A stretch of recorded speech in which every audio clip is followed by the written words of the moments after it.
เปิดเทศเทาเบียฟังเพราะใดไม่แน่เว้านะผมเปิดไปในTikTok อยู่ใน TikTok มีแต่กระแสก็เจ้าว่าคนอีสานเฮาพากันจัดงานศพเบิดหลาย200,000 300,000 400,000 500,000นะงานศพแต่ละเทื่อนะเขาเว้า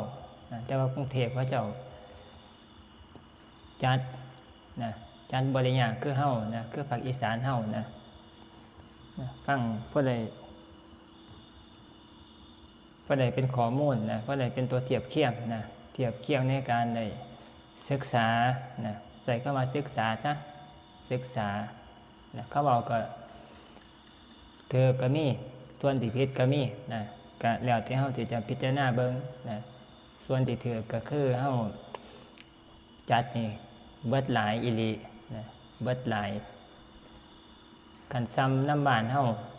ธรรมดาเนาะคันเอาไว้3คืนคืนที่4เผาบาดนี้ต่อไปก็ไงพระเขาแล้วประมาณ5 มื้อ 6 มื้อมีดอกงานจะบ่ลด 200,000 300,000พอแน่นเบิดบ่ประมาณนั้นเนาะประมาณนั้นน่ะ300,000พุ่นน่ะ300,000บางคนก็ว่า500,000ก็มีนะ500,000ก็มีค่าใส่ใจแต่คันไปหม่องใดแน่นะแต่ว่าก็คือมันเสียหลายบ้านนี้เขาเจ้าก็ว่าเขาก็โจมตีพระคือกันนะว่าใส่ซ่องพระนะหลายนะการใส่ซ่องหน่อยเพิ่นก็บ่ไปสวดนะบ่ไปสวดให้ต้องกำหนดว่าเจ้าวาดต้องเท่านั้นเท่านี้หมายถึงว่ามูลค่าปัจจัยที่ใส่อยู่ในซ่องนะคันใส่เพิ่นหน่อยเพิ่นก็เมื่อไม้มาเพิ่นก็บ่มาจังซี่นะเขาเจ้าก็ด่ามากันหมายถึงว่าเขาเจ้าก็มีกระแสเกี่ยวกับเรื่องมื้อนี้นะเขาเจ้าเว้าอาจจะถูกอยู่ในสถานที่บางหม่องเจริญหม่องได้ต่างๆในกรุงเทพต่างๆในเมืองในหน้านะตัวนั้นอาจจะแม่นนะเป็นบางวัดนะบางวัดเฮาก็บ่สามารถปฏิเสธได้ว่าโคเบอร์เนี่ยพระเจ้าประสงค์นะพระเจ้าก็มีการเอิ้นเอาแต่สันนินะเอิ้นเอาจำนวนมูลค่าเอาศพไปตั้งไว้ต้องบ่ต่ำกว่าคืนเท่านั้นเท่านี้นะในส่วนที่เป็นในเมืองหรือว่าแต่ละวัดแต่ว่าบ้านนี่ตามชนบทนะหรือว่าน้ำบ้านนอกคอกก็มีบ้านเฮาจังซี่นะมันก็อาจจะมีนะอาจจะมีเป็นบางหม่องบางบอนนะแต่ว่าเฮาก็ฟังเป็นข้อมูลไว้นะแต่ว่ากันตามที่อาตมาไปนั่นนะบ้านเฮานี่ก็สิว่าเสียค่าใช้จ่ายไปนำพระหลายอาตมาว่าบ่หลายเด้ตามที่อาตมาเบิ่งนะเบิ่งอันที่แก้ซ่องซะแก้ซ่องออกมาไปสวดนะสวดงานศพนะงานศพนะเห็นซ่อง เห็นสวดอภิธรรมนะเห็นกระเจ้าเอามาถวายได้หลายซ่องได้มาได้ละ5ซ่อง6ซ่องนะเฮาเห็นเนาะก็คนบ่ฮู้จักเนาะนะตัวนี้อาตมาเว้ามาแต่ว่าที่อาตมาเห็นนะผู้อื่นบ่ฮู้จักแต่ละองค์แต่ละท่านนะลักซ่องก็ใส่20 บาท40 บาทข้าเจ้าภาพนี่สิใส่ดอก100นึงเจ้าภาพงานนั่นซ่องเจ้าภาพสิมีหลังจากที่สวดอภิธรรมแล้วเจ้าภาพนี่เป็นหลักอยู่แล้วมาใส่แต่ละมื้อบ้านก็สิมีผู้ที่มาร่วมงานนะให้เป็นเจ้าภาพผู้นั้นผู้นี้ร่วมถวายจตุปัจจัยนะเป็นได้การอภิธรรมจังซี่นะเห็นบ่พวกคณะครูโรงเรียนนั้นบ้างแล้วก็คณะเทศบาลจังซั่นจังซี่บ้างนะที่เอาไปถวายใส่ซ่องกับคนบ่ฮู้จักนี่ก็คิดว่าโอ้เพิ่นก็สิ ซองละเท่าไรซองละ500 1,000บ่แม่นบ่แม่นส่วนมากนี่เจ้าภาพนี่100 บาดนี้พวกที่มาร่วมงานสิมีหน้ามีตากระสร้างที่ใส่ซองนะ4 องค์พุทธเทศนะ20 บาท40 บาทนะ20 บาท40 บาท50 บาทนะนี่ส่วนนี้สิหลายประมาณนี้แหละแต่มาบอกหมายถึงว่าที่พ่อนะส่วนมากสิเป็นประมาณนี้บาดนี้เบิดคืนนะที่เฮาไปเจียแต่มาไปสวดนะกลับมานะกับประมาณ200 300นะขึ้นไปสวดอภิธรรมกุศลานะแต่ว่าในสายอื่นอาตมาบ่จักเด้แต่ว่าคืออาตมาบ่ได้นะบ่ได้มีการเอิ้นหรือว่าบ่ได้กำหนดระบุนะแต่ว่าคันสำหรับผู้ที่เพิ่นระบุอันนั้นก็คืออาตมาก็บ่ฮู้จักนะแต่ว่าบ่เคยมีการนะสายอาตมาตั้งไปสวดต่างๆนี่บ่ได้มีการระบุว่าต้องเท่านั้นเท่านี้นะเอาก็ไปสวดธรรมดาเดี๋ยวถ้าเขาเจ้าที่จะ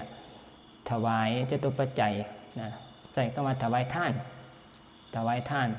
ว่าบางวัดเขาเจ้าก็แม่นอยู่ดอกเขาเจ้าก็เอิ้นเอาก็มีนะต้องซ่องละบ่ต่ำกว่า1,000จังซั่นนะก็สิมีแต่มาก็พอ พอได้ยินผ่านหูอยู่นะแต่ว่าก็หมายถึงว่าที่อาตมาไปนะตัวนี้บ่หมายถึงว่าอย่างงี้ที่อาตมาเป็นพระนะที่เห็นนะเปิดซ่องขึ้นมาบานในเวลากันเรา3 คืนเนาะเอาไว้3 คืนจะเรียกคืนละประมาณ300 3 คืนกะต่อองค์เด้นี่ต่อองค์300 600 900 3 คืนก็900บานในย่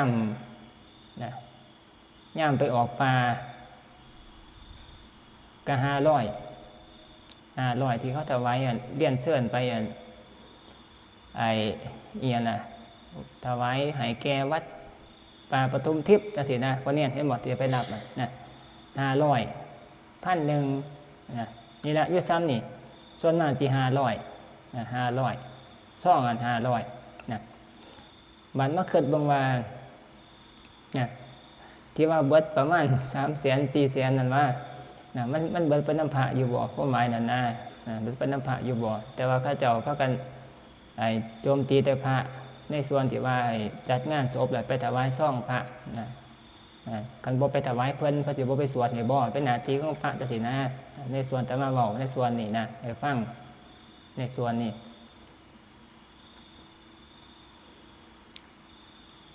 กัน4 องค์เบิดงานศพนะเบิดมื้อทั้ง3 คืนแล้วก็เวลาเอาออกปลากับประมาณองค์ละตีไปโหลด 2,000 เพื่อบัด2,000 4 องค์กับ2 4กับประมาณ 8,000 หัววัด 8,000 แล้วงานเด้อนี่แล้วจนเบิดนะแต่มาเว้าเพื่อไว้ 8,000 จัดงานศพถวายให้พระนั่นตีไปโหลดสักประมาณ10,000นะเพื่อไว้10,000นอนก็เป็นค่าใช้จ่ายที่เขาใส่ไปเกี่ยวกับเรื่องเล่าต่างๆค่าอยู่ค่ากินค่าเวทีค่าสารพัดอย่างในส่วนนั้นแต่ว่าขันมาเบาในแง่มุมที่ว่า ในการถวายพระเจ้าประสงค์เขาก็มีถวายปัจจัยนั่นแหละกับนำปนะครับถวายเข่าเวลาไงประเข่านะต้นนั้นเป็นบุญที่เขาได้อุทิศส่วนบุญนะคือการให้ท่านนะให้ท่านถวายให้แก่พระเจ้าประสงค์จะคอยสิมีบุญอุทิศกันเฮาบ่มีแนวถวายเพิ่นเฮาจักสิเฮาสิอุทิศส่วนบุญตัวใดไปให้คนตายมาเกิดบางแง่ในการอุทิศส่วนบุญนะจะเกิดว่าให้เพิ่นไปสวดเฮาก็บ่ได้เอารถไปหาเพิ่นเรียนหมอตมาไปก็มีแต่ไปเองนะก็เกิดว่าหมายถึงว่าฟังเฒ่าอันแล้วเว้านี่นะคันบ่ถวายปัจจุบันมาสวดให้บ่แต่ว่าคนกับพากันเฮโร่ไปตามเว้าตามกันไปเอากระแสเอายอดวิวก็แล้วแต่ว่ามันก็มีผลต่อภาพลักษณ์ของพระด้วยแล้วก็ต่อมุมมองของการจัดงานศพ ของภาคเฮาด้วยแล้วก็แต่มองแต่ละบอนสิไปตีเอาคือกันเบิดต่อให้มันคือกันเบิดมันก็บ่ได้นะเนี่ยกูมื้อนี้ไปก็เดินทางก็ได้เสียค่าน้ำมันไปกันสิไปสวดซื่อๆก็ได้อยู่คันมันเป็นบางกรณีนะบางกรณีทุกมื้ออีกอย่างหนึ่งในส่วนที่ว่าก็คือได้ถวายเพื่อกันได้มีบุญในส่วนนั้นแหละในการอุทิศส่วนบุญนะอุทิศส่วนบุญเอามองถึงมาถวายทานนะสินะในส่วนเตียดเนี่ยคนกินคนอยากในส่วนนั้นก็ได้บุญอยู่ดอกแต่ว่ามันสิมาอุทิศส่วนบุญให้แก่คนที่ตายอีหลีนะมันต้องเฮ็ดให้แก่ผู้ที่มีศีลคนที่ปฏิบัติธรรมคนมีศีลนะบุญจะพอที่มีกำลังมากแล้วก็สามารถส่งไปให้คันอุทิศให้คนธรรมดาบ่แม่นไม่ให้ท่านแก่คนธรรมดาก็ได้บุญอยู่แต่ว่าบุญบ่หลายแต่ว่าคนตายเขาตายในตอนนั้นศพก็ตั้งอยู่เฮือนบางครั้งวิญญาณบ่ทันไปไสในขณะนั้นต้องการบุญแบบไวเพื่อว่าที่จะไปเกิดเพราะว่าคันไปเกิดแล้วบุญบ่พอไปเกิดเป็นสัตว์นรกไปเกิดเป็นสัตว์เดรัจฉานจังซั่นแม่นเสียบุญน้ำกลนข้าเจ้าก็บ่ได้รับเพราะว่าข้าเจ้าก็มีอาหารของข้าเจ้านะเพราะว่าต้องเฝ้าเฮ็ดในขณะที่ข้าเจ้านะในขณะที่ตายใหม่ๆโอกาสใส่เข้าโอกาสซะโอกาสมีมากตายใหม่ๆนี่วิญญาณที่บ่ทันไปเกิดในทันทีคันกรรมบ่หนักอาจจะเป็นผีเขาเอิ้นว่าสัมภเวสีวิญญาณเล่ร่อนค่อยห่วงน้ำไห้บ้างน้ำเมียบ้างน้ำรถน้ำเลือสารพัดอย่างที่ห่วงตายแล้วก็ยังวนเวียนอยู่กับเพื่อนอยู่วนเวียนอยู่กับไห้อยู่ช่วงประมาณสักภายใน7 มื้อตัวนี้บอกหมายถึงว่าเกี่ยวกับเรื่องวิญญาณในจำพวกหนึ่งประมาณ7 มื้อวนเวียนอยู่บ่ทันไปเกิดยังเป็นห่วงอยู่ความอะไรยังมีอยู่นะนี่แหละช่วงนี้แหละการทำบุญอุทิศให้ไว้ช่วงนี้คันบุญมันแห้งมันส่งไปถึงอุทิศถูกต้องทำบุญถูกต้องส่งไปให้วิญญาณก็สามารถจะรับรู้ได้แล้วก็สามารถที่จะไปเกิดสู่ภพภูมิที่เป็นสุคติได้ในขณะนั้นแต่ว่าบาดนี้คันในขณะที่ช่วงระยะเวลาประมาณช่วง7 มื้อโดยประมาณคันคนญาติพี่น้องบ่ได้เฮ็ดบุญบ่ได้ส่งไปให้หรือว่าเฮ็ดบุญบ่ถูกถ้าแต่เถียงกันหรือว่าบ่ได้ส่งบุญไปให้ถูกต้องวิญญาณนั้นบาดหลังจาก7 มื้อนั้นบาดนี้ก็เล่ร่อนบาดนี้ไปเรื่อยๆนะไปเรื่อยๆไปแล้วบาดนี้สมมุติว่าคันถึงข้าวไปเกิดบาดนี้ไปถือเอาไก่พบศาสตร์ของที่เป็นไก่สมมุติจังซี่นะอุทิศส่วนบุญไปให้บาดบ่ถึงแน่บาดเพราะว่าไก่มันก็กินพวกข้าวสารพวกหยังต่างๆสารพัดอย่างที่เราเห็นนะบุญที่เป็นส่วนให้ทานรักษาศีลอุทิศไปให้ก็บ่ถึงนะหรือบ่ก็ไปเกิดเป็นคนจังซี่นะบุญก็บ่สามารถส่งไปถึงจังว่าเวลาส่งตายใหม่ๆน่ะคันมีหยังก็เฝ้าเฮ็ดให้เขาเจ้านะให้พ่อให้แม่ให้ลูกก็ได้เฮ็ดช่วงนั้นนะเฮ็ดแล้วก็แล้วถือว่าทำหน้าที่ได้เต็มที่นะส่งบุญไปให้ตัวนี้วิธีการทำบุญหมายถึงว่าความปรารถนาดีอยากให้ผู้ที่ตายน่ะไปเกิดสู่ภพภูมิ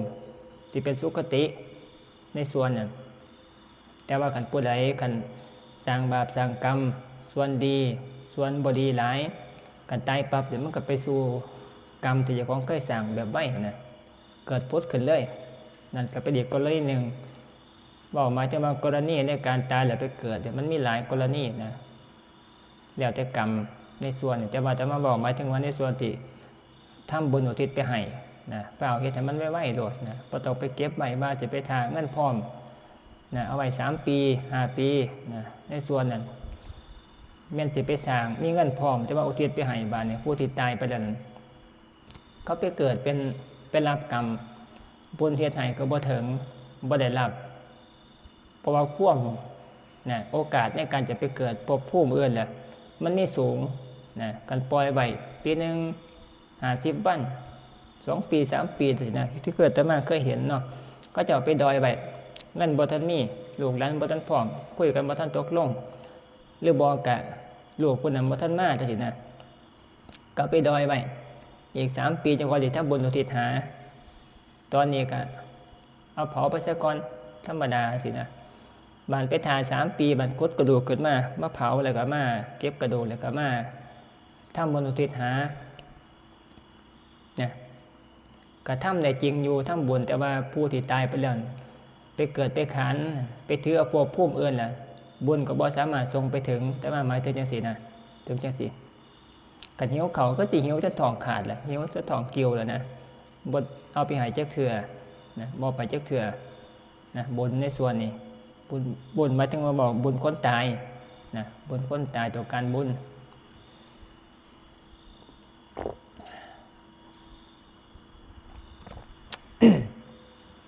มาในเมาถึงอันในแง่ของอันที่เขาอยู่ในเมืองกรุงเทพหรือในตัวจังหวัดที่เขาเจ้ามาจัดงานศพบ่แพง เขาเจ้ากันคนตายอยู่ในบ้านเขาเจ้าก็เอาไปไว้วัดเอาศพไปไว้วัดบ่ได้เอาไว้เฮือนเด้ภาคอีสานเฮาเอาไว้เฮือนเด้ส่วนมากเอาไว้เฮือนตั้งศพไว้เฮือนแต่ว่าอยู่แถวกรุงเทพนะพวกที่เขาอยู่ในเมืองกันคนตายปั๊บเป็นพ่อเป็นแม่เป็นลูกไผก็สร้างในบ้านเขาจะเอาไปไว้วัดเลยบ่ให้นอนเฮือนบ้านเขาเจ้าก็สวดเฉพาะยามมื้อแลงสวดเฉพาะยามมื้อแลงบ้านนี้เวลาเขาเจ้าเชิญแขกไปเขาเจ้าก็เฮ็ดอาหารเป็นหม้อไปอาจจะเป็นพวกอีหยังล่ะพวกก๋วยจั๊บบ่ห่อให้เล็กๆน้อยๆเป็นกล่องนี่ก็เว้าใบนั้นนะเวลาเขาเจ้าฟังสวดแล้วเวลาเมื่อเขาเจ้าก็ตั้งโต๊ะอยู่ทางออกเมื่อเขาเจ้าก็ส่งให้กินผู้ละชุดผู้ละกล่องเอากับเมื่อไปเมื่อมันนะมันก็เลยบ่เปลืองเอาไปตั้งไว้อยู่วัดเบิดนะบ้านของเฮาเอาไว้อยู่บ้านเฮือนบ้านเนี่ยคนในหมู่บ้านต่างๆสารพัดก็ไปกินกันถือเป็นหม่องกินหม่องอันนี้เลยแหละช่วงเฮือนใดมีงานไปนั่งตูดแต่ว่าเคยได้ยินแต่สมัยตะกี้ไปนั่งตูดจนสงเย็นขาดกันงานแต่งงานศพต่างๆนะตูดอยู่หันแล้วบ่ได้ไปไสแล้วเบิดจนกลัวงานสิแล้วนะตูดกินทั้งข้าวกินทั้งเบียร์สารพัดทุกอย่างกินอยู่หันกินจนเจ้าภาพโซ่เจ้าภาพโซ่เจ้าภาพติดหนี้คือว่าน่ะบ้านเฮานะบ้านเฮามันไปเปลืองนั่นส่วนนั่นแหละส่วนที่พากันได้เลี้ยงแขกเลี้ยงคนอยู่เบิดมื้อนะกรุงเทพหรือว่าอยู่ในเมืองเขาเจ้าก็เลี้ยงเฉพาะยามมื้อแลงนะเวลาไปฟังสวดอภิธรรมเขาเลี้ยงเขาก็บ่ได้เลี้ยงแบบหลายอีหยังเขาก็เจ้าก็ห่อใส่กล่องใส่ถุงให้นะให้เมื่อกินอยู่เฮือนนะง่ายๆมันก็เลยบ่เปลืองของเฮามันกินตลอดเลยนะกลางคืนกลางเว้นก็กินแม่นอยู่บ่แม่แอมกินนั่นนั่นแหละเนาะบ้านเฮาทั้งกินทั้งห่อผู้เสียงก็มีผู้เสียงเมื่อเฮือนอ้อยหลายแนวนะเฮานั่นน่ะเฮารู้จักกันนั่นน่ะมันเลยเปลืองความหมายนั่นน่ะบ่พอบ้านก็ไปซื้อตลาดเส้นมาทีละบาทผู้เส้นไปเส้นไว้บ่เป็นสิจ่ายนะผู้เส้นผู้จ่ายคือเจ้าของเจ้าภาพน่ะมันสุดท้ายเขาจะเอาบิลมาให้ไปจ่ายกันบ่เฮ็ดเขาเจ้าก็ว่าน่ะผู้เฒ่าผู้แก่นั่นล่ะว่าบ่เฮ็ดตามหีตามข้องสารพัดอย่างที่เขาสิเว้าบ้านเนี่ยผู้ที่เป็นเจ้าภาพงานศพนั่นส่วนนึงก็คิดบ่ออกคิดหยังบ่ออกบ่ได้เว้าหยังก็อไปนำเบิดนะไปนำเบิดต้องไปจังซั่นจังซี่สารพัดอย่างมันก็เลยเฮ็ดให้มันเปลืองเปลืองในส่วนน่ะบ้านมาบอกถึงว่าเปลืองถวายทานพระนี่มันก็บ่หลายดอกแต่ว่านั่นนะเต็มที่ก็ประมาณหลักหมื่นนะเบิดทุกคนทุกรูปนะจนแล้วงานหลักหมื่นเลยไปบ้านนี่เป็นแสนเป็น200,000 300,000มันเสียไปไสในส่วนน่ะนะก็ตอนนั้นก็แล้วแต่เฮาสิพิจารณาเบิ่งนะการจัดงานศพจัดงานศพ แต่ว่าก็เกินอยู่กับเจ้าภาพแต่ว่าเจ้าภาพสิเฮ็ดได้บ่เจ้าภาพเฮ็ดได้บ่นะเฮ็ดตามกำลังของเจ้าของน่ะตามกำลังของเจ้าของอย่าไปเอาตามเอาหน้าเอาตาเขาเจ้าก็เว้าอีกอันนึงเขาเจ้าว่าไปเชิญพวกแล้วก็ผู้หน้าตามาแน่นะพวกนายกพวกสารพัดอย่างแต่ผู้ทรงเกียรติต่างๆเอามาแล้วก็มามอบเงินให้นะอยู่ในโครงการอยู่ในหน่วยงานหน่วยงานนี่นะในส่วนนี้เขาเจ้าก็ว่านะตอนนั้นก็แล้วที่เฮาสิจะพร้อมบ่พร้อมนะคันบ่พร้อมก็บ่จำเป็นต้องไปมอบนะเขาเจ้าก็มีงบประมาณของแผ่นดินอยู่แล้วนะบางครั้งก็บ่ได้จำเป็นในส่วนนี้ก็คือความพวกเขาเจ้าเว้าอยู่ได้จำเป็นอิหยังจะต้องไปมอบให้พวกหน่วยงานต่างๆพวกเจ้าภาพคนตายก็เสียใจอยู่บ่แห้งแล้วเงินก็บ่มีจังซี่นะไปเอื้อนเขาเจ้ามามอบให้นะคล้ายๆก็ว่ามาซ้ำเติมกันเขาเจ้าก็ว่านะตัวนี้ในส่วนนี้ก็ฟังไว้นะเป็นข้อมูลคันบ่พร้อมมันก็บ่มอบนะบ่ได้จำเป็นอีหยังขึ้นอยู่กับเฮาผู้เป็นเจ้าภาพนะคันบ่ไปเชิญเขาเจ้ามานะเฮาก็บ่ได้เฮาก็บ่มาบ่มีหยังหลายกันพร้อมคันมีเงินอยากให้เขาเจ้าก็ให้ได้ในส่วนนี้หมายถึงว่าเฮาฟังแล้วก็เป็นกลางๆนะสามารถจะตัดสินได้นะบ่ต้องไปเอาตามประเภทนี้ตามที่คนเฮ็ดมานะเพราะว่าการเฮ็ดตามกันไปตามกันมาละบาดเฮาก็ออกบ่ได้นะจักผู้ใดพาเฮ็ดในส่วนนี้นะตามจริงก็คือการทำบุญนั่นน่ะอุทิศให้ซื่อๆบางอย่างมันก็บ่ได้เกี่ยวกับเรื่องมื้อนี้นะแต่ว่าเขาเจ้าเฮ็ดมาแต่โดนแต่นานมันก็เลยเป็นเรื่องที่ผูกมัดติดไว้คำว่าผูกมัดติดไว้นะก็ย้อนเพราะว่ามันได้กินได้เรียนได้เที่ยวนะได้กินคนได้กินนำเอาไปมามันก็เลยนานเนียนกันไปผูกไว้ผูกเป็นประเภทนี้ไว้นะคนเคยได้กินนำนะเป็นงานที่คนได้กินนะได้กินได้เรียนได้เที่ยวนะซ้ำเรียนโบกเรียนให้โบเรียนโบกเรียนให้โลนะกันเฮาบ่มีก็เจ้าก็ว่าเขาก็หาแนวมาว่าเว้าให้ในส่วนนั้นหลายอย่าง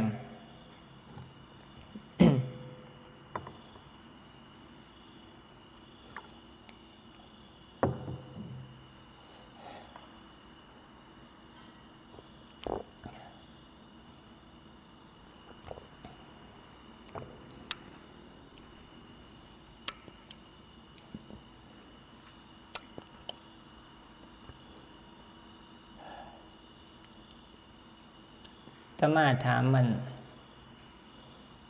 อาจารย์พงษ์ไปงานศพบางหันนี่ช่วงงานพออาจารย์พงษ์จัดอยู่วัดน้ำสงเอาศพพอไปไว้อยู่วัด3 คืนแล้วก็เผาถามแล้วว่าเบิดเงินจักบาทค่าจัดงานศพ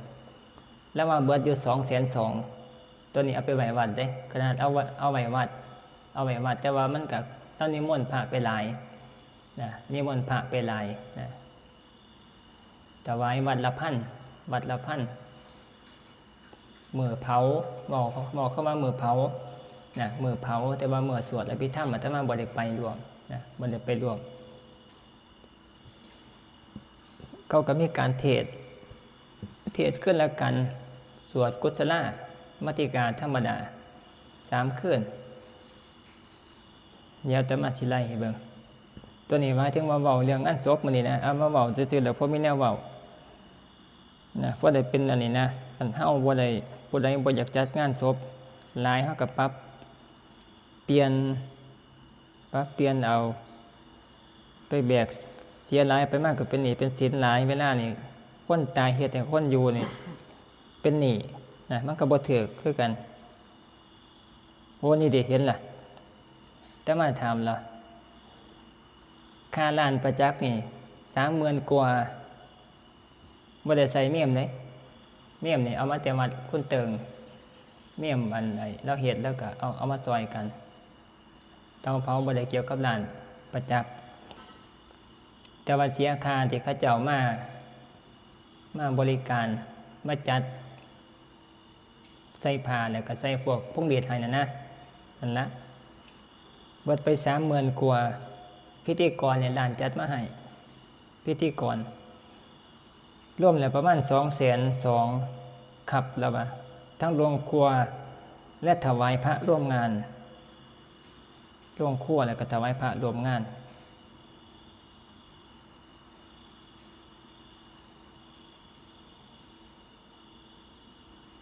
แล้วม่วนพระหลายเนี่ยแล้วก็ถือว่าทำบุญนั่นแหละวะทำบุญอุทิศให้พอแล้วนะนำนะในส่วน200,000 กว่าแต่ว่าคันศพโยมคันเอาไปไว้วัด ก็บ่เบิดหลายปานนั้นคือสร้างจ่วยจัดให้แม่จริงๆเอาไปไว้วัดธรรมก็70,000เอาศพไปวัดคือกันบ่ได้ม่วนพระไปหลายนะสวดอภิธรรมยามมื้อคืนนี่ก็ธรรมดาถวายเฉพาะองค์สวดอภิธรรมบ่ได้อุทิศส่วนบุญบ่ได้ถวายทุกองค์นะกันวัดบ้านเขาเจ้าต้องถวายทุกองค์เนี่ยบ่ได้เป็นหัววัดนะอันนั้นก็สิเปลืองมาจักแหละเปลืองแต่วัดสายวัดป่าเพิ่นก็ถวายเป็นหัววัดนั่นนะหัววัดละ300จังซี่นะ4องค์4วัดนั่นก็เบิดอยู่บ่กี่บาทนะบางครั้งก็500ต่อคืนต่อวัดนะ500ก็คืนละ 2,000 กันแม่นได้3คืนก็เป็น 8,000 ในส่วนสวดอภิธรรมบาดในมื้อเผาก็คือว่าแหละก็ให้วัดละ1,000มารวมงานนะก็เชิญไปซ้ำที่เฮานะก็ว่ากำลังไหวกำลังพอนะในส่วนมันก็สามารถควบคุม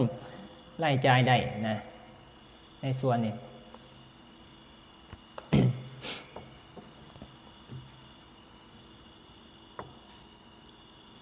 เตรียมการไว้ยินบอกไม่แอมสิจัดแบบหลายบ่คือสิจัดแบบงบหน่อยนะแล้วแต่แต่ก็บ่ยินอ๋อบ่ได้จากร่างกายอ๋อก็ง่ายแล้วแต่นะคือตัวนี้เฮาก็แล้วแต่ความสมัครใจของเจ้าภาพหรอกนะบ่ได้มีหยังหลายนะบางครั้งก็บ่ต้องเอาไว้3คืนนะ2คืนนึงก็แล้วแต่ความง่ายนะความพร้อมนะบ่มีหลักการพระพุทธเจ้าบ่ได้ว่าเอาไว้3คืนที่เขาเอาไว้3คืนน่ะเพราะว่าทางความพร้อมนะมันสิมีบางเขตนะนักเสือญาติพี่น้องมาบ่ทันจังซี่นะเขาเจ้าก็เอาไว้ทาญาติมาครบทาลูกมาครบซั่นนะก็ได้3คืนนะบานเวลามันปลูกฝังกันมาบ้านเขาเจ้าก็เฮ็ดว่าต้อง3คืนจังซี่นะก็3คืนบางครั้งก็มันพร้อมคืนนึง2คืนก็เผาไปแล้วก็แล้วนะตายไปแล้วก็บ่ได้มีหยังหรอกนะเพียงแต่ว่าจัดแล้วก็มีการทำบุญแล้วก็มีอันศพเท่านั้นแหละบ่ได้มีหยังหลายนั่นนะบ่ต้องไปเชิญแขกมาหลายก็ได้เอาซ้ำญาติพี่น้องซ้ำหมู่บ้านธรรมดาเฮานี่นะบ่ต้องไปเอิ้นมาจนนั่นเหมือดฟ้าหม้อดินเป็น100คน200คนนะเขามากินเฮาก็นะกินเขาเจ้ากับบ่ได้มีหยังดอกนะในส่วนนั้นเผาแล้วก็แล้วนั่นบ่ธรรมดาแต่ว่าคันตกันหน้าตกันตานี่ก็แม่นอยู่ดอกนะอยากได้หน้าอยากได้ตาในส่วนนั้นก็เป็นอีกเรื่องนึงความพอใจของอันเจ้าภาพนะแต่ว่าก็ต้องคำนวณมาต้องแบกรับค่าใช้จ่ายนะเพิ่มไปอีกในส่วนนี้นะเป็นเรื่องของการธรรมนาเอาตา ในส่วนนั้น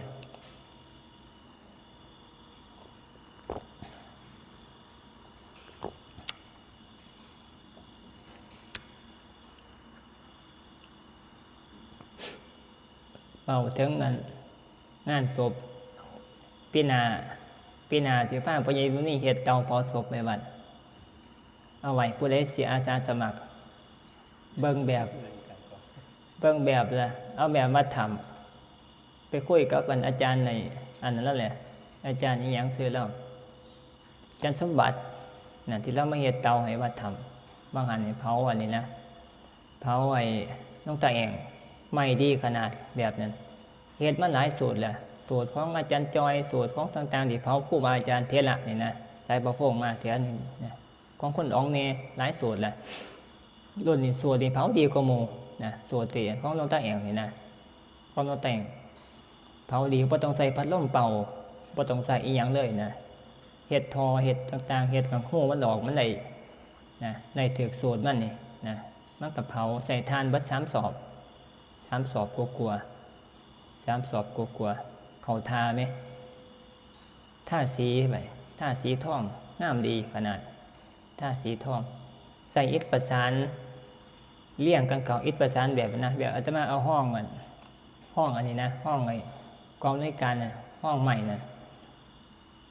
แต่ว่าตนเฮ็ดชั่วข้าวนะอิฐห้องแต่ว่าการเสียดแบบ10 ปีขึ้นมันจะมีสูตรอยู่นะใส่อิฐทนไฟไปทั้งในนะอิฐทนไฟไปทั้งในก่อ2 สั่นทั้งนอนเนี่ยก็ก่ออิฐประสานมันเลี้ยงขึ้นมันสีงามนะแล้วก็เฮ็ดทอเฮ็ดหมองหู2 ลมมันให้มันถึกโสดกันบ่ถึกโสดเดี๋ยวก็ไม่บ่ดีนะล่มอันนี้อังเขาก็ยากอีกนะหลายๆอย่างนะตัวนี้แบบรุ่นเก่าเนี่ยเขาเจ้าก็เฮ็ดแบบเป็นอันก่อแล้วเอ็นออกรุ่นเก่าตะกี้เขาเจ้าก็ได้ซ้ำนั่นนะพวกเมื่อเขาก็พัฒนาขึ้นมาใหม่เห็นบอกพ่อแน่นเอาเฟื่อนใส่เห็นบ่เนี่ยรุ่นเก่านั่นแหละพวกเมื่อเป็นรุ่นตะกี้เป็นรุ่นเก่าเนี่ยมัดประคอคือกันมัดประคอมัดพูดเจียวมัดพ้องน้ำคือกันตะโม่คือกันตัวนั้นใส่เฟื่อนแต่มาขึ้นไปโดนเลยบ่ต้องการใส่เฟื่อนมันหาเฟื่อนยากวัดนี่นะวัดเท่านี่นะไปหาเฟื่อนใส่ละเอาไม้ยามมันก็บ่ใหม่เด้อคนมันก็เหลือแขนอยู่ได้เนี่ยนั่นนะความหมายนั่นนะแต่มาจะได้ทานใส่ซื้อทานง่ายดีไปซื้อทานมันจัก3 สอบละจักบาทสอบละ300บ่ก็บ่แพงนี่ล่ะเนาะ260แม่นใส่ทาน3 สอบเอา4 สอบแล้วเพื่อไว้นะใส่ทานเอาไปหาเฟื่อนหาเฟื่อนยากแต่มาสิใส่ทานเอาเฮ็ดบานในเวลาเผาแล้วก็หาแนวมางุ่มไว้เฮ็ดงุ่มเสียงไว้บ่อยฝนเข้าทางในมันก็ทนนะเฮ็ดงามพร้อมแล้วก็งามแล้วก็ให้มันใส่งานได้ดีนะเฮ็ดไว้จะเฮ็ดเมี่ยมถ้าเฮ็ดเมี่ยมเนี่ยก็สิบ่ได้เฮ็ดง่ายย่านคนตายก่อนนะความหมายนั่นนะเห็นเขาเจ้าว่าอยู่วัดมันคือบ่มีเมี่ยมจังซี่นะเห็นโยมเว้าอยู่ในบ้านนะเสียดอยู่นะฮะว้าที่มองพอศพนี่แหละเป็นมองพอศพนี่แหละเฮ็ดไว้ถ้าคนไปสิอาสาสมัครมาเฝ้ากำแพงวัดนะเฝ้ากำแพงวัดมันก็เป็นของคู่กันนะคันเวลาคันตายแล้ววันนี้ก็สิมาเกิดหาเหตุมันเฮ็ดบ่ทันนะเตรียมบ่ทันหลายๆอย่างก็บ่ทันนะการเฮ็ดไว้มันก็ง่ายนะเฮ็ดไว้คันบ่มีคนตายเนี่ยก็เพราะเป็นมองอันไอ้พิจารณาธรรมะสังเวชหรือบ่คันมีคนตายจักศพนึงบาดห้วยส่งคือไปตะขังเลยในวัดนี่บาดนะมานอนอยู่ผู้เดียวเนี่ยส่งคิดตื่นหน้าตื่นหลังอยู่ในขันมาบ่มีพระอยู่บ่มีคนอยู่ดอกห้วยงอกหน้างอกหลังมานี่พ่อใหญ่แล้วตายอยู่นี่ตัวแม่ใหญ่แล้วตายอยู่นี่ตัวซั่นน่ะเกิดแต่บัดเห็นบ่ตะกี้อันนี้แอมก็มาเอาอันมากับผู้ซอยตามาผู้เดียวบ่ตะกี้น่ะแต่มาเว้าใส่กล่องแต่มาอันมาผู้เดียวแต่มาเว้าใส่กล่องแต่มาบ่อยู่นะแล้วเกิดมาเกียมาแต่มาเว้าผ่านกล่องมันดังกล่องนะแนมหน้าแนมหลังก็ยังเป็นอาจารย์นะบ่อยู่ว่าซั่นน่ะแต่มาบ่อยู่แล้วก็ฮู้จักอยู่แต่ว่าเสียงอาตมามันดังอยู่นี้บ้านนี่ปัญญาบ้านนะญาตินั่นที่แหละนะคือกันขึ้นหน้าขึ้นหลังเฮาก็ย่านเพราะมันเงียบนั่นนะก็หมายนั่นนะหมายถึงว่ามันเป็นของจำเป็นที่มันมีครูกับวัดนั่นนะของครูกับวัดใส่เอาไว้แต่ใส่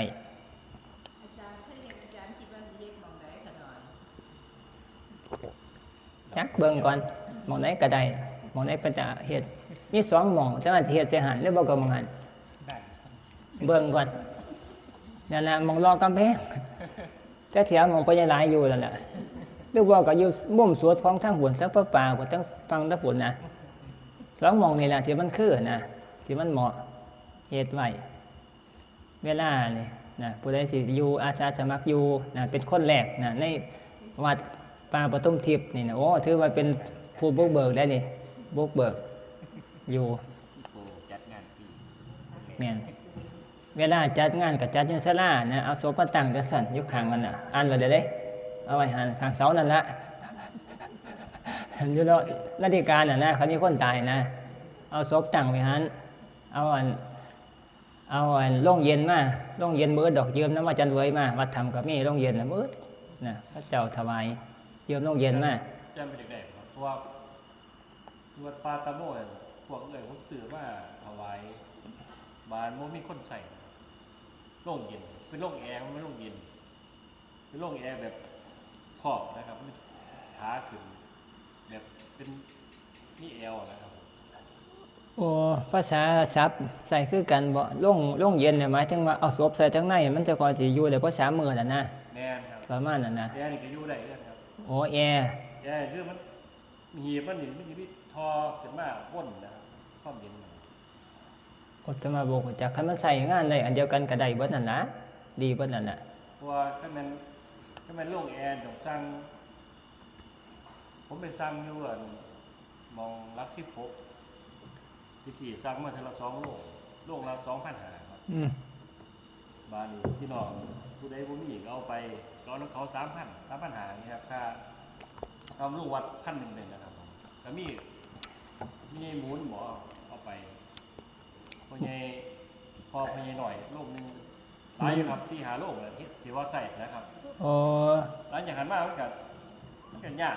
อันนี้ก็เลยพอเห็ดนะครับผมก็เลยให้ห่างจัดการไปทีนี้มันกระถิ่นไม่หันซื่อๆนะครับ เดี๋ยวอาตมาอันนี้ก่อนเอาไว้มันสิบ่มีหม่องเมียน มันก็มีพลาสติกขอบไปอยู่ครับ มีออกซิเจนว่ามันยังดอก แล้วเอาไว้ในโลกอย่างนี้ครับ ตั้งแต่เอาโรงมาตั้งก็ซื้อนั่นน่ะโรงเย็นมาตั้งเนี่ยก็สิคิดหน้าขึ้นหลังนี่เด้ บาร์ให้เอาไปซื้อโลกมาไหวนะครับประหยัดเลยครับ ผู้ใดอยากประหยัดทีนะผู้อยากประหยัดก็แล้วไปไปโดน เดี๋ยวมันพร้อมก่อนสมมุติว่าคันตายปั๊บนี่ไปยืมน้ำเขาเจ้าก็ได้อยู่นะยืมมาตั้งแล้วงานก็เอาไปคืนน่ะนะเดี๋ยวจะกันเปล่าย่านไม่แอมย่านนี่ออกย่านนะตัวนี้ งานมัน มัน ตั้งถิ่นไปหลายปีแล้วตอนเสียบปุ๊บเสียบปั๊บนึงใส่ได้โอเคครับเป็นโลกแอร์มันโลกเย็น ตั้งนั่นแหละแต่มาเว้าอันบ่ได้เว้างานศพนี่แหละคือเว้าให้ฟังว่าผู้ใดอยากเอาศพมาไว้วัดนะก็เอาตั้งไว้หันนั่นละมุมนาฬิกาไปยืมมันโรงเย็นมาบ่อึดดอกยืมเอามาหรือบอกกับเซาเขาเจ้าขึ้นแล้วงานกับ1,000เท่านั้นล่ะให้ค่าบ่ลุงเขาเจ้านะยืมมีเบิดบ่อึดดอก1,000ค่ายืมลงแล้วเวลานี่ก็สวดมาติกาอยู่นี่ละอยู่นี่เทศก็เทศอยู่แนวนี่แหละนิมนต์มาเทศจักองค์นึงจังซี่นะจัดงานวันปลาคืออาศัยการเทศแล้วก็ธรรมะเอานะก็คือแบบคือจังไปจัดงานอยู่วัดธรรมนกตาแองว่านี่ละงานศพโยมก็คือกันศพพระก็คือกันในส่วนนี่ทำกิจกรรมนะก็คือย่ามมื้อแลงก็นั่งสมาธิ6 โมงแลงประมาณ30 นาทีนั่งสมาธิแล้วก็ทำวัดพร้อมกันก็ทำวัดแบบทำวัดแรงนี่แหละประมาณ30-40 นาที30 นาทีทำวัดแต่ก็นั่งสมาธิก็1 ชั่วโมงพอดีบ่ได้ทำเต็มแบบคืออย่างนั้นเฮามาจำศีลนะทำย่อๆทำ30 นาทีนั่งสมาธิ30 นาทีแล้วประมาณทุ่มหนึ่งปานนี่ก็ นิมนต์พาเทศน์กันหนึ่งย่ามกลางคืนก็ได้เทศน์กันหนึ่งเพราะว่าการเทศน์ก็คือจังเทาเบียนแล้วหมอก็เบาเถือกอยู่นะมาสวดเลยเดี๋ยวเอาไปมาเนี่ยโยมผมมาฟังมันกับบ่ได้ประโยชน์ปานใดนะหมายถึงว่าบ่ได้เข้าใจแต่ว่าการเทศน์ครูบาอาจารย์ผู้ที่มีธรรมะเทศน์แล้วเอาธรรมะพระพุทธเจ้ามาเทศน์ให้ฟังนี่โอกาสในการจะเข้าใจมันก็มีหลายนั่นนะเว้าสู่ฟังนะเว้าธรรมะสู่ฟังเว้าเรื่องบาปเรื่องบุญนี่ละเรื่องบาปเรื่องบุญเรื่องคุณเรื่องโทษเรื่องการอุทิศส่วนบุญนะในส่วนนี้ก็พอจะได้มีความรู้นะได้สังเวชซะนะเว้าเตือนอกเตือนใจกันนะเกี่ยวกับเรื่องการตายนี่ละตัวนี้เทศกันหนึ่งเทศระบาดนี่ก็สวดมติกาบ่ต้องอภิธรรมก็ได้บ่ต้องอภิธรรมก็ได้ปกติบ่อภิธรรมดอกสวดมติกาเอาธรรมดานะสวดมติกาแล้วก็ทอดผ้าบางสกุลก็ได้บ่ทอดก็ได้แล้วแต่ถวายทานถวายปัจจัยเอาเลยก็ได้เพราะได้บุญอุทิศนะหรือบ่ก็อยากถวายก็มีผ้าไตรก็ถวายแล้วแต่เจ้าภาพถวายซักคือกันถ ถวายผ้านะถวายผ้าแล้วก็ให้พรเท่านั้นแหละให้พรแล้วก็ไปกินข้าวโยมนั่นว่าพระแล้วก็แล้วกินข้าวแล้วก็เมื่อเท่านั้นบ่มีหยังเท่านี้แหละคันอยู่วัดนะก็เป็นแนวนี้นะ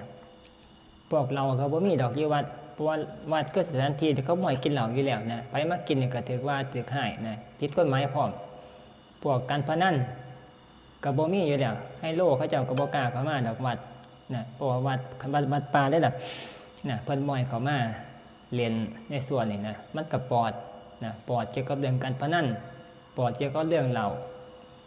บ้านพวกแม่ครัวก็ไปซื้ออาหารนำตลาดมาเฮ็ดถวายพระยามมื้อเช้าอุทิศเทื่อนึงยามมื้อเช้านะเวลาถวายจังหันน่ะนะเล็กๆน้อยๆแล้วก็เตรียมไว้แล้วยามมื้อแลงก็เรียกแขกยามมื้อแลงเท่านี้น่ะบ่มีหยังนะง่ายๆจนฮอด2 มื้อ 3 มื้อก็ว่าไปจนกว่าสิได้เผาแล้วก็เก็บตู้ก็มาเฮ็ดบุญอยู่วัดเลยนิมนต์พระจักองค์ก็แล้วแต่จักวัดนะนิมนต์มาก็ถวายอยู่นี่เลยกล่าวคำถวายเก็บตู้มาก็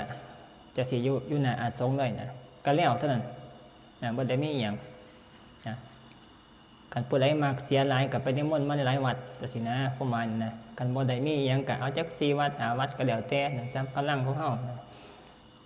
แต่มาเกิดบนคันแนวนี้ก็น่าจะประมาณก็สั่งจุ้ยนะว่า 60,000 70,000นะต่อศพนะซ้ำนี่ก็ถือว่าพอฟังอยู่แม่นบ่แม่ยำมันเบิดน้ำหีบ ฮะ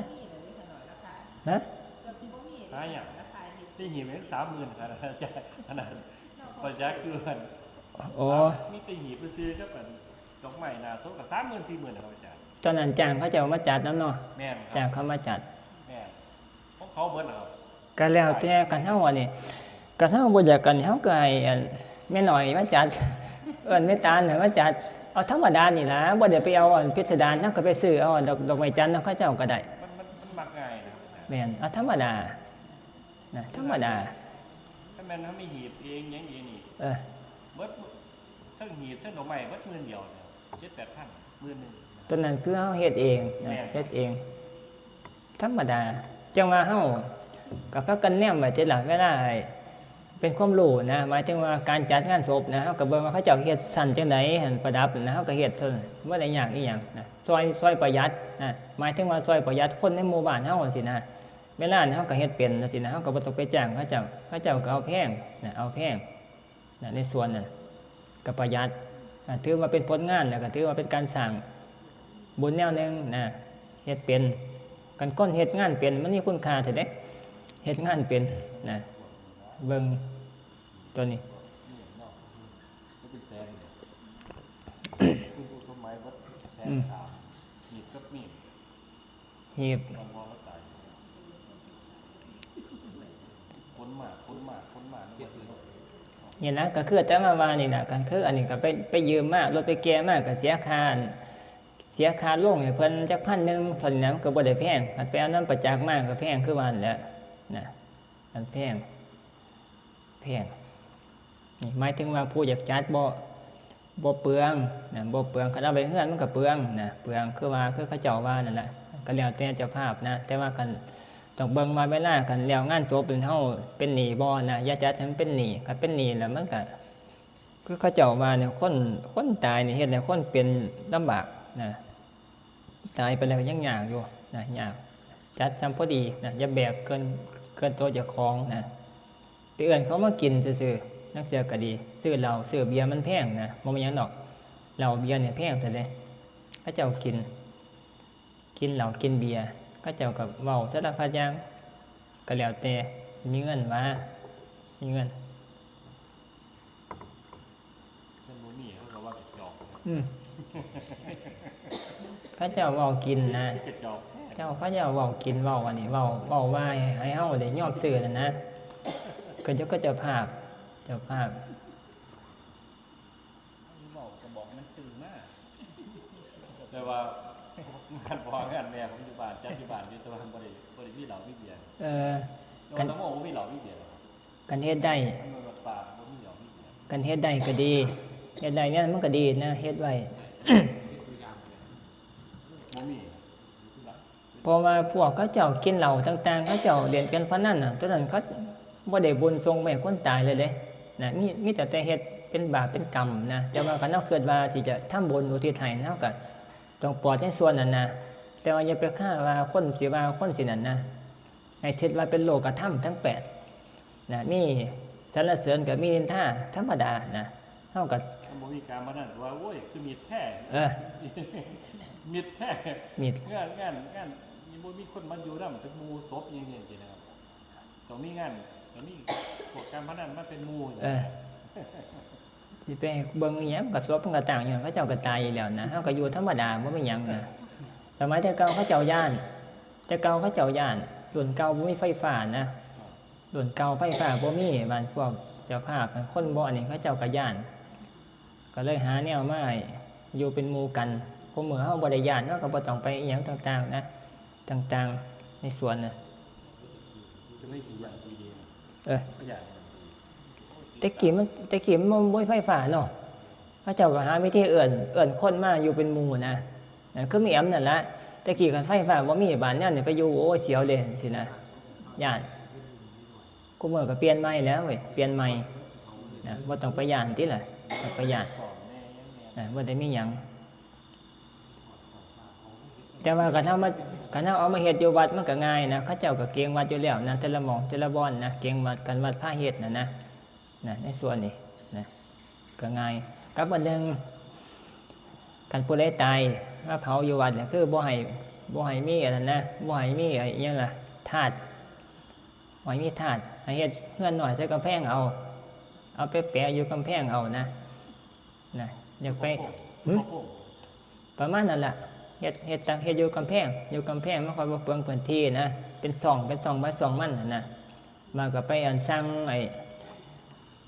างเขาแกะสลักไอ้อิหยังก็หินแกนิดน่ะนะก็เอารูปไปแปะใส่ก็งามอยู่เด้เป็นรูปเอารูปไปเขาเจ้าเฮ็ดให้นะ อยู่ตะโมกที่เนี่ย นั่นน่ะนะก็งามดีนะ จอเบิดเป็นหมื่นแล้วไปจ้ะ ก็แล้วแต่อันสิเฮ็ดแพงบ่ สองหนึ่งเนี่ยเส้นคาสร้างเส้นคาของเนี่ย12,000เลยอยู่วัดป่าตะโมก ห้อยมาแต่มันสิว่าเฮ็ดบ่เบิดพวกแพงปานนั้นนะไปหาจ้างเขาแพงแต่เฮ็ดธรรมดานะ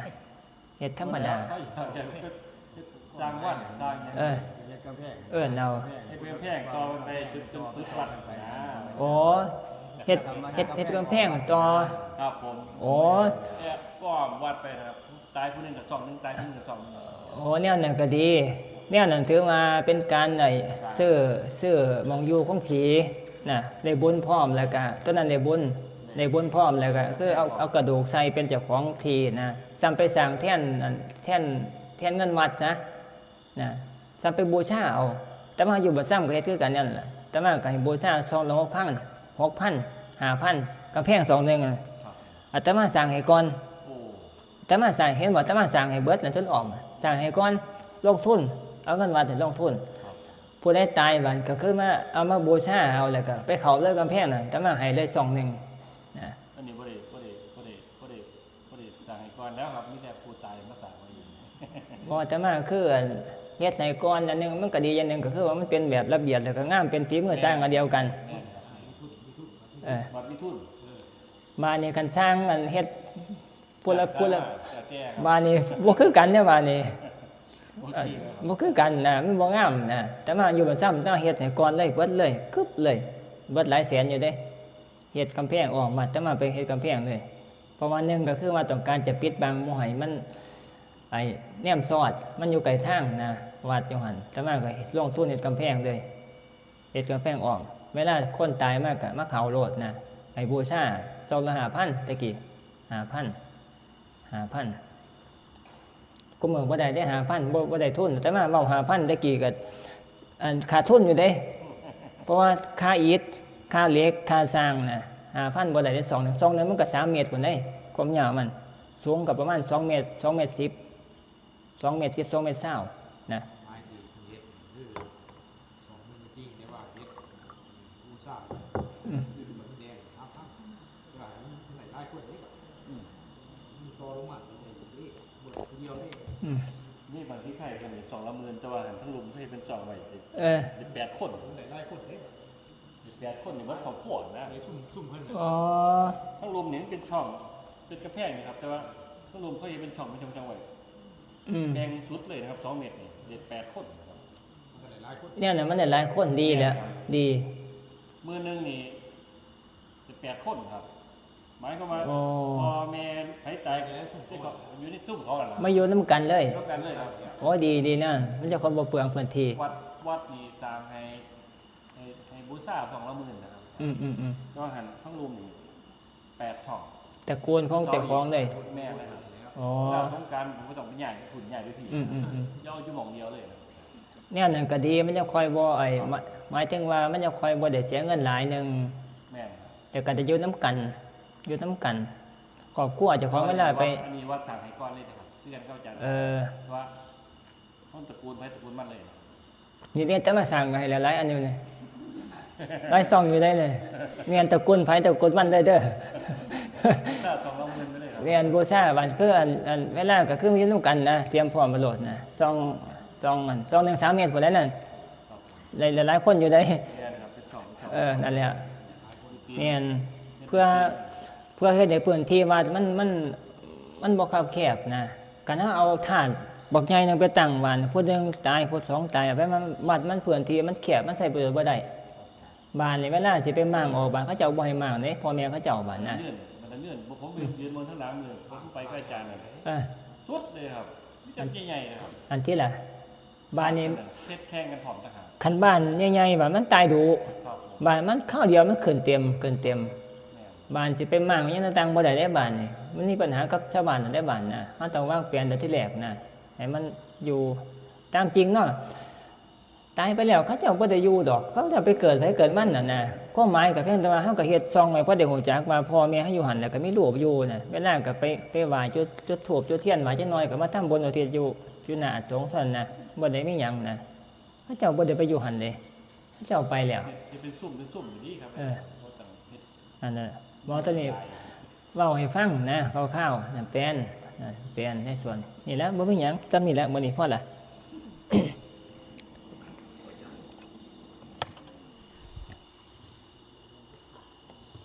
ของมันต้องมีพอมันมีจัก